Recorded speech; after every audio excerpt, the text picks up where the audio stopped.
Bonjour à tous, bonjour Barbara Pompili. Bonjour. Hier, une élection législative partielle dans l'Aube, victoire de l'UMP face au FN. Il n'y avait pas de socialistes, pas de gauche au second tour.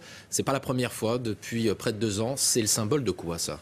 Oui, alors vous avez raison de dire qu'on ne peut pas se fier uniquement à cette élection, mais là c'est vrai qu'on est dans un processus qui doit inquiéter notamment le gouvernement et le président de la République, puisqu'il doit comprendre que la manière dont il fait ses réformes et que les réformes qu'il engage ne sont pas comprises par les Français et surtout ne donnent pas les résultats escomptés. La gauche se meurt, dit Julien Drey. Vous êtes d'accord avec lui ? Je crois qu'il faut qu'on se pose la question aujourd'hui de réinterroger la manière dont on travaille pour réattirer les gens. Les personnes ne croient plus en la gauche et donc nous, on doit se dire que si les gens ne croient plus en nous, c'est peut-être qu'il y a eu des erreurs qui ont été faites et qu'il serait temps de revenir sur ces erreurs. Je pense notamment sur la politique économique qui a été menée et qui ne donne pas de résultats aujourd'hui. Il faut rectifier le tir et ça devient urgent. Quand on voit ce type de configuration, Front National, UMP, c'est peut-être ce qui pourrait se passer en 2017. Si c'est le cas, Sarkozy, Juppé ou un autre, face à Marine Le Pen, vous faites quoi, vous, au second tour ? Oh, ça c'est le genre de question que... D'abord, j'aimerais ne pas avoir à me poser cette question en 2017. Si elle se pose. Si elle se posait, évidemment que j'appellerais à voter pour le candidat de droite. Maintenant, j'espère que ça n'arrivera pas. Et pour cela, on a 2 ans pour travailler, pour montrer qu'on peut redresser notre économie et redonner de l'espoir, notamment par la transition énergétique qui peut redonner beaucoup d'emplois dans ce pays. Vous parliez justement des promesses qui sont faites parfois pendant les campagnes. En voilà une. J'accorderai le droit de vote aux élections locales aux étrangers résidant légalement en France depuis 5 ans. C'était la promesse 50 du candidat Hollande. Le président François Hollande va faire un discours attendu ce soir sur l'immigration. Visiblement, le droit de vote des étrangers, c'est pas à l'ordre du jour. Je m'en désole. Ce qui me désole surtout, c'est qu'aujourd'hui, sur cette question de l'immigration et sur cette question des étrangers, le débat est complètement passionné dans le mauvais sens du terme. C'est-à-dire qu'on n'est plus dans la raison, on est dans les sentiments, on est dans le rejet a priori, on est dans le bouc émissaire. Il faudrait que le président mette en place le droit, tente en tout cas de mettre en place le droit de vote pour les étrangers. Vous y seriez favorable à nouveau? Vous l'incitez? Bien sûr, à partir du moment où on a des personnes ici qui participent à notre communauté, qui participent en travaillant, qui participent en vivant tout simplement avec nous, c'est normal qu'ils puissent s'exprimer sur ce qui se passe autour d'eux et notamment sur les élections locales. Pas tenir cette promesse, c'est un renoncement? Ah mais c'est toujours un renoncement de ne pas tenir ses promesses. Mais encore une fois, ce que je remarque, c'est qu'aujourd'hui, ça ne va tellement pas qu'il faut qu'il y ait des coupables. Il faut qu'il y ait des coupables et le plus facile, c'est de trouver celui qui est à côté et en général l'étranger. Est-ce que faire comme ça une stigmatisation des étrangers va résoudre les problèmes?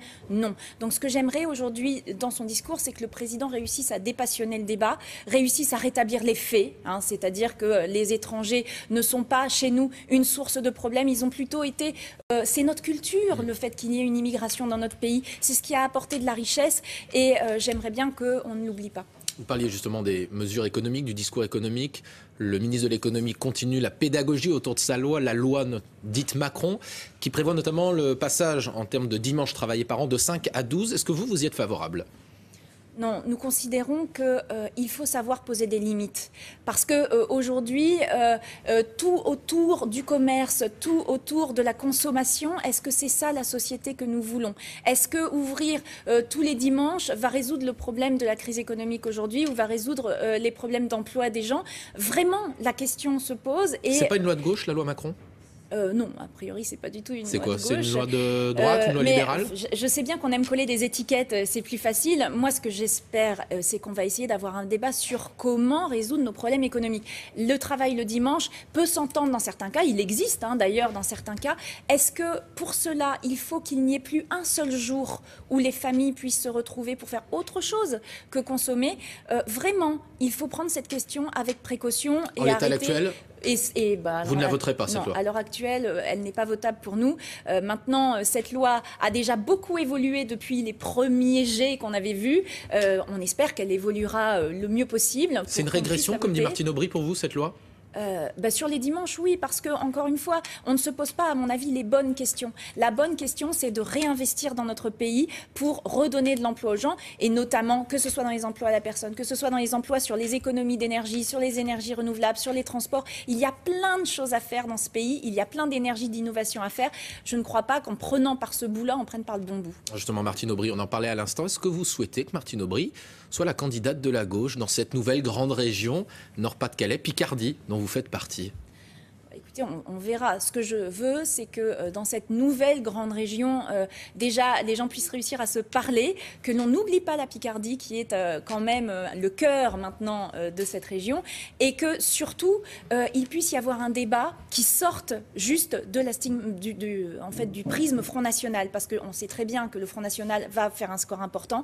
À nous de montrer qu'on est capable de passer au-dessus de ce débat-là Ça et veut de dire une proposer d'autres candidature choses. commune avec le Parti Socialiste, une candidature commune de la gauche?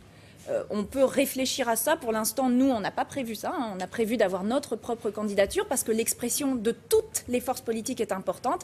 Après, s'il doit y avoir une union, pourquoi forcément autour du candidat du Parti Socialiste? Ça peut être aussi autour d'une candidature écologiste ou d'une candidature citoyenne, on verra. Mais Martine Aubry, on sent qu'elle est poussée par certains de ses amis, d'autres qui lui veulent peut-être un peu moins de bien. Est-ce que ça serait une bonne candidate pour cette région, pour combattre la droite, le Front National?